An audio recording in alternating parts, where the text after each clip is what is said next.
Halo pemirsa Kitab Mawas Diri. Dalam video kali ini, saya akan membawakan sebuah pembahasan yang berjudul Arya Penangsang bagian 1 dalam episode Pembunuhan Sunan Kalijamat. Dan semoga pembahasan ini dapat menjadi pengetahuan untuk kita semua. Tanpa berlama-lama lagi, langsung saja kita ke pembahasannya. Pemerintahan Demak Bintoro semenjak dipegang oleh Sultan Trenggono mulai pada tahun 1521 Masehi terus-menerus melakukan aksi militer demi mempertahankan eksistensi Kesultanan Islam di Jawa, sekaligus untuk kembali memasukkan wilayah-wilayah bekas Kerajaan Majapahit di seluruh Jawa. Pada masa awal Sultan Trenggono diangkat sebagai Sultan ketiga Demak Bintoro, garis politik fleksibel model Islam Abangan menjadi pilihan Sultan Trenggono.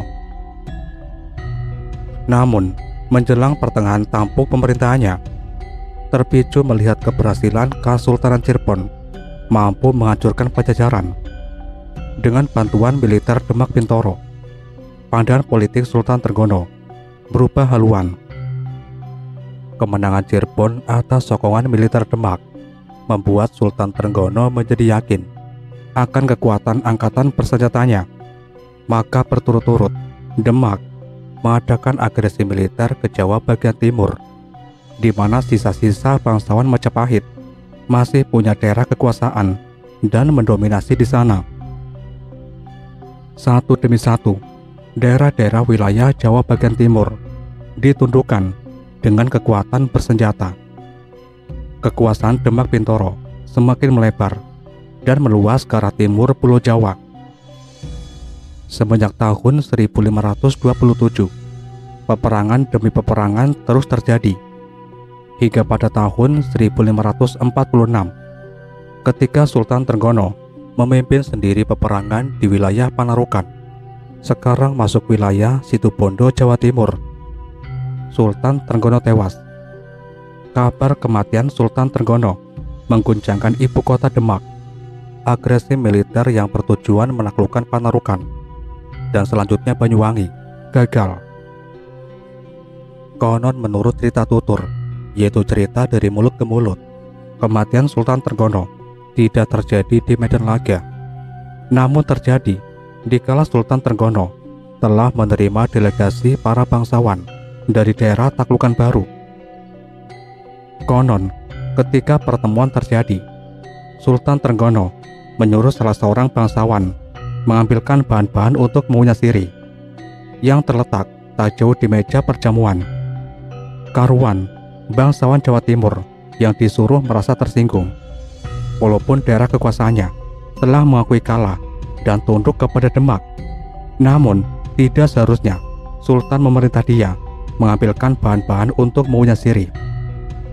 Bagaimanapun juga, dia tetap seorang bangsawan. Masih banyak abdi dalam atau pelayan Sultan yang bisa disuruh untuk itu. Tetapi, dengan berpura-pura memenuhi permintaan Sultan, bangsawan ini mendekati tempat duduk Sultan. Begitu sudah dekat, dihunusnya keris dan ditusukkannya ke tubuh Sultan Trenggono. Sultan Trenggono tewas seketika di tempat perjamuan. Dan bangsawan yang nekat membunuh Sultan Trenggono berikut delegasinya mendapat hukuman setimpal, yaitu penggal kepala. Kabar tewasnya Sultan Trenggono di Panarukan mengguncangkan Demak Bintoro. Jenazah Sultan Trenggono setelah diberi rempah-rempah agar tidak cepat membusuk, dibawa pulang ke ibu kota Demak melalui jalur laut. Demak Bintoro bergabung, tak kurang seluruh putra laki-laki Raden Patah, mulai yang sulung Adipati Yunus atau Pangeran Sabranglor, lantas Pangeran Suryawiyoto atau Pangeran Sekar Sedolepen, dan kini Pangeran Trenggono atau Sultan Trenggono. Semua meninggal karena terbunuh. Kasakusuk beredar di tengah masyarakat Jawa bahwa Trah Demak memang tengah mendapat kutukan dari para leluhur tanah Jawa. Dengan wafatnya Sultan Trenggono, maka secepatnya diangkatlah penggantinya. Dan putra sulung Sultan Trenggono, yaitu Pangeran Prawoto atau Sunan Prawoto yang terpilih. Dia dikukuhkan sebagai Sultan Shah Alam Akbar Jempuningrat IV. Pangeran Prawoto atau Sunan Prawoto memiliki cacat mata, yaitu buta. Konon hal ini karena kutukan Pangeran Suryawiyoto, pamannya sendiri.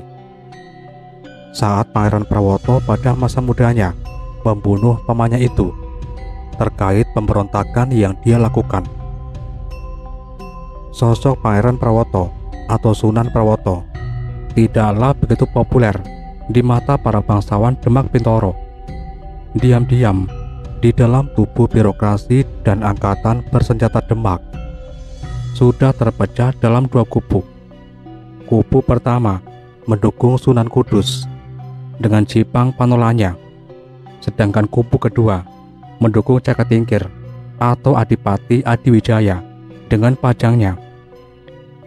Pendukung Sunan Kudus adalah mereka-mereka yang berhaluan keras, sedangkan pendukung Cakatingkir adalah mereka-mereka yang dulu memberikan dukungan kepada Sultan Trenggono, ditambah sisa-sisa Laskar Majapahit yang berkedudukan di Jawa bagian tengah. Para laskar ini merapatkan barisan di belakang Cakatingkir, putra Ki Ageng Pengging yang sangat mereka hormati. Ki Ageng Pengging dan putranya Cakatingkir sesungguhnya beragama Siwa Buddha. Oleh karena itu, sampai sekarang tidak ada makam dari kedua tokoh ini. Cakatingkir tidak pernah berguru kepada Sunan Kudus maupun Sunan Kalijaga. Namun, kepada Sunan Kalijaga, Cakatingkir sangat-sangat menaruh hormat. Murid-murid Sunan Kalijaga adalah dari Trahtarup yang kelak menurunkan Panembahan Senopati, pendiri Kesultanan Mataram Islam. Sudah saatnya sejarah diluruskan. Di pihak Sunan Kudus, Arya Panangsang, putra Pangeran Suryawiyata, telah ditampilkan sebagai pemimpin kubu putihan. Arya Panangsang yang masih berusia 26 tahun kala itu tumbuh menjadi sosok pemuda yang ahli bela diri dan olah kanuragan berkat bimbingan Sunan Kudus secara khusus. Nama Arya Panangsang sangat ditakuti. Di samping terkenal keras perangainya, kesaktian yang dimilikinya juga membuat lawan berpikir 100 kali untuk berhadapan dengan putra Pangeran Suryawiyoto ini.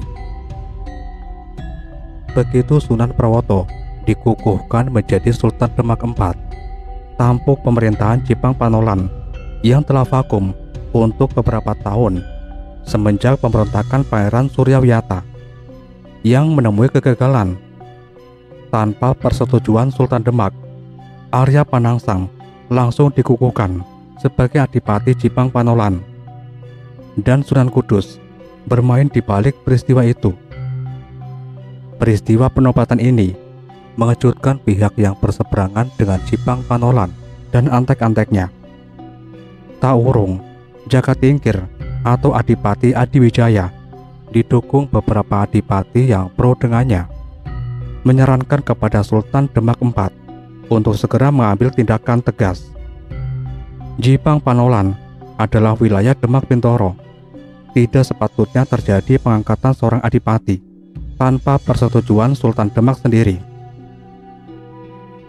Situasi politik Demak Bintoro mulai memanas manakala Sultan Demak IV sudah berencana melepas jabatan Arya Panangsang sebagai adipati dan hendak menggantikannya dengan seorang pejabat lain. Terdengar kabar yang sangat mengejutkan bahwa Sultan Demak IV atau Sunan Prawoto tewas terbunuh berikut sang permaisuri. Demak Bintoro terguncang, dan yang lebih mengejutkan lagi, selain jenazah Sultan dan permaisuri, di tempat kejadian juga terdapat jenazah seorang laki-laki. Laki-laki misterius dengan sebilah keris menancap di dadanya, dan keris tersebut tak lain adalah keris Kiai Brongot Setan Kober, pusaka milik Sunan Kudus. Tidak ada saksi lain saat peristiwa berdarah itu terjadi, kecuali sosok Arya Pangery, putra sultan yang masih kecil. Arya Pangery selamat karena dia bersembunyi di bawah kolong ranjang sewaktu peristiwa itu terjadi. Sultan Demak, sang permaisuri berikut putranya, Arya Pangery, sebenarnya adalah target pembunuhan. Tapi Arya Pangery berhasil lolos dari maut. Ratu Kalinyamat, Bibi Arya Pangery, adik Sultan Demak IV, segera membawa Arya Pangery secepatnya ke Jepara. Keselamatan Arya Pangery tengah terancam, dan Ratu Kalinyamat tahu betul siapa dalang di balik pembunuhan keluarga Sultan Demak, kakaknya itu. Ratu Kalinyamat diam-diam juga membawa keris Kiai Brongot Setan Kober yang menancap di tubuh jenazah misterius yang dapat dipastikan adalah salah seorang pembunuh Sultan Demak berikut permaisuri. Ratu Kalinyamat bertindak cepat.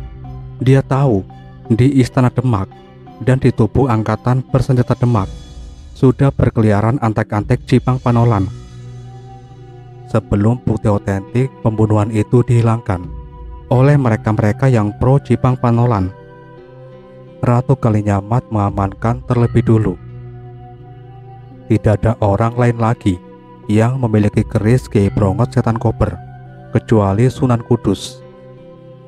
Dan konon katanya, keris ini telah diwariskan kepada Arya Penangsang begitu dia dikukuhkan secara sepihak sebagai Adipati Jipang Panolan. Menurut kesaksian Arya Pangery, pada malam itu dia tengah tidur bersama Rama dan ibunya. Tapi mendadak dia dibangunkan oleh ibunya di tengah-tengah tidur pulasnya. Dia disuruh masuk ke bawah kolong ranjang dan diperintahkan tidak boleh keluar dan tidak boleh bersuara sedikit pun. Arya Pangery yang masih kecil dan penasaran di tengah ketercekamannya mencoba mengintip apa yang tengah terjadi. Dia melihat dua orang masuk ke kamar Ramanya melalui pintu kamar setelah mencongkelnya. Arya Pangery tahu ada beberapa lagi yang tengah berada di luar kamar dan tidak ikut masuk. Terjadi percakapan antara Ramanya dan salah seorang penyusup. Percakapan yang sempat didengar oleh Arya Pangery adalah jawaban dari Ramanya. Bunuhlah aku. Akulah yang bertanggung jawab atas kematian Paman Suryawiyoto. Tapi jangan kalian ikut sertakan istriku. Setelah itu, Arya Pangery mendengar suara gaduh dan cerita dari Rama dan ibunya. Hampir bersamaan, lantas terdengar suara Ramanya berteriak, "Mengapa kamu ikut sertakan istriku?" Suara gaduh terdengar kembali, diiringi erangan kesakitan, lantas lengang. Arya Pangery yang ketakutan baru berani keluar setelah prajurit Demak mengeluarkannya dari bawah kolong ranjang dan begitu melihat apa yang sebenarnya terjadi. Maka Arya Pangery menangis sejadi-jadinya. Di atas ranjang, Ramanya telah rebah ke belakang dalam posisi bersila, dan tepat di belakang Ramanya, ibunya telah rebah. Keduanya bermandikan darah. Dalam posisi kematian Sultan dan Permaisuri, jelas terlihat Sultan ditusuk keris hingga tembus ke punggung, dan keris itu menghujam pula tubuh Permaisuri yang tengah merapatkan tubuhnya ke punggung Sultan. Jelas sang Permaisuri menyengaja untuk ikut mati bersama-sama dengan suaminya. Sedangkan jenazah laki-laki misterius yang terkapar tak jauh dari pintu kamar diduga tewas akibat lemparan keris yang dilakukan oleh Sultan sebelum menghembuskan nafas yang terakhir. Betapa kuatnya Sultan, dia menarik keris yang menancap di dadanya, lantas melemparkannya tepat kepada salah seorang penyusup. Ditambah lagi dengan kondisi cacat mata. Jelas Sultan Demak IV bukan orang sembarangan. mendengar penuturan Arya Pangerie dan melihat bukti-bukti yang ada, Ratu Kalinyamat menyimpulkan Sunan Kudus dan Arya Penangsang adalah sosok yang harus bertanggung jawab atas peristiwa pembunuhan itu. Para penyusup yang telah berhasil membunuh Sultan bersama permaisuri adalah anggota pasukan khusus Jipang Panolan yang dikenal dengan nama pasukan Sureng. Pasukan yang dilatih khusus untuk menyusup dan melakukan operasi pembunuhan. Pasukan ini memang sudah didengar oleh beberapa kalangan dari pejabat Demak Bintoro, dan kini kehebatan pasukan ini telah terbukti. Jipang Panolan tidak bisa dianggap remeh sekarang. Ratu Kalinyamat segera mengambil tindakan tegas. Dia langsung mengukuhkan suaminya, Pangeran Hadiri atau Sunan Kalinyamat, sebagai Sultan Demak V. Tindakan ini diambil karena dalam hukum yang dipakai pemerintahan Demak Bintoro, seorang wanita diharamkan memimpin suatu pemerintahan. Situasi politik Demak semakin memanas. Di pihak Pajang, persiapan pun dilakukan karena sudah jelas Jipang Panolan sudah berani memulai aksinya. Bahkan terdengar kabar beberapa daerah telah diserang oleh Jipang Panolan, dan daerah-daerah yang berhasil ditaklukkan dimasukkan ke dalam wilayah Jipang Panolan. Jipang Panolan rupanya sudah siap untuk mendirikan sebuah kesultanan baru yang lepas dari Kesultanan Demak Bintoro. Pembunuhan Sunan Kalinyamat.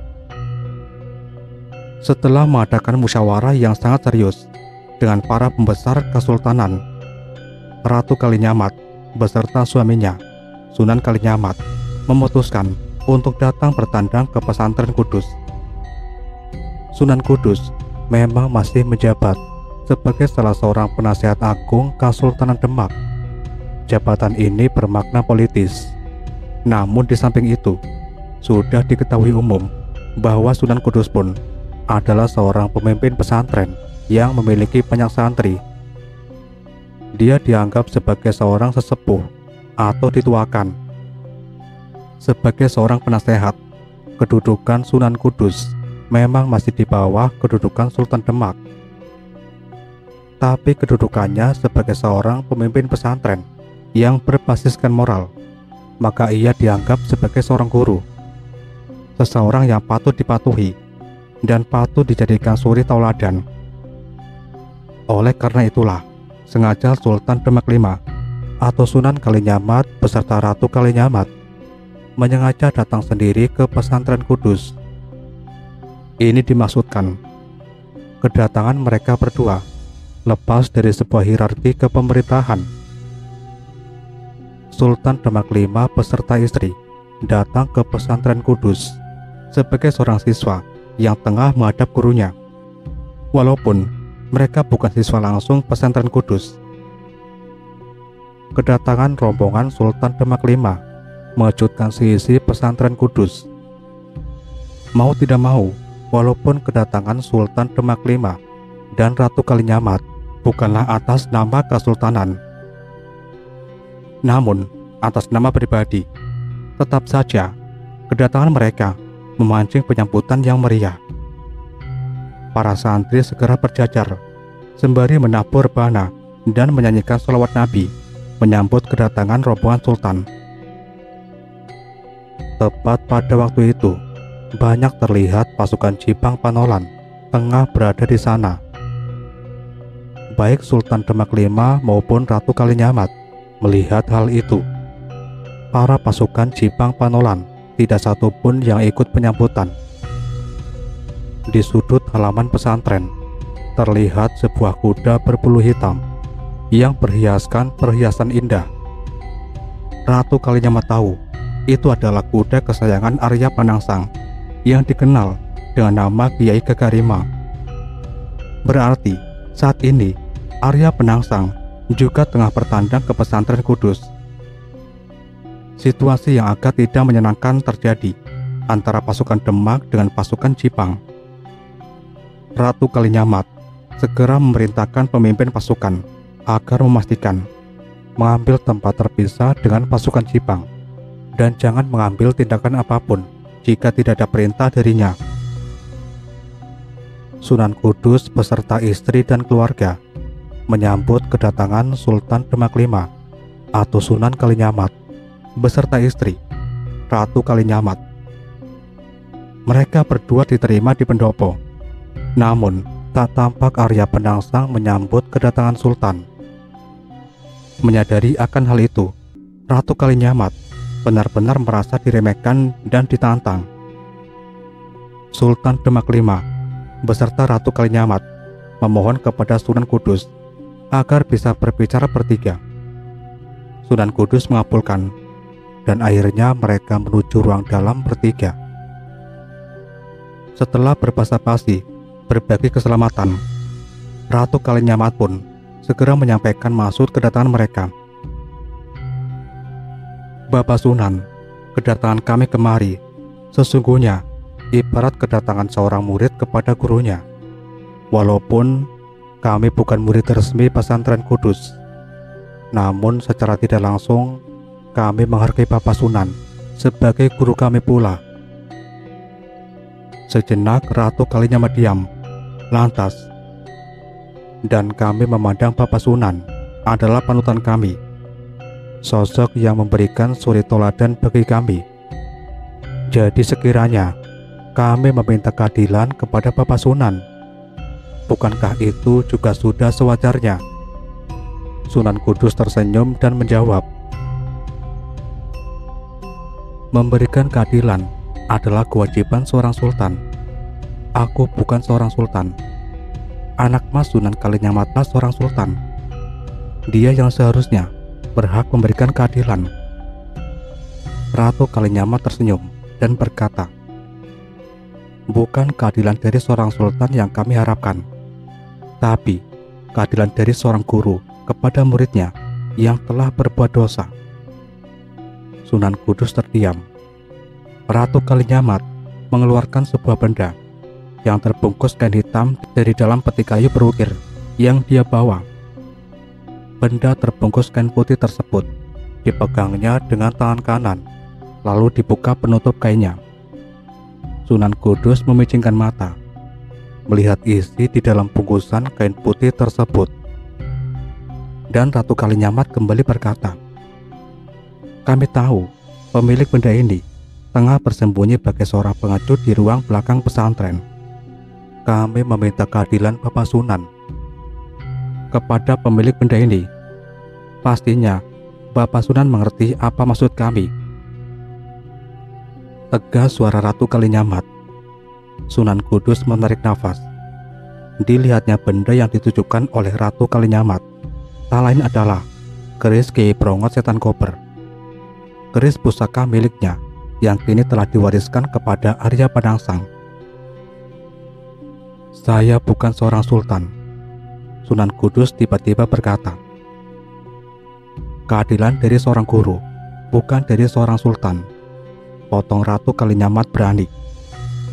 Kembali Sunan Kudus terdiam, dan pada akhirnya Sunan Kudus menyanggupi untuk memberikan keadilan kepada Arya Penangsang.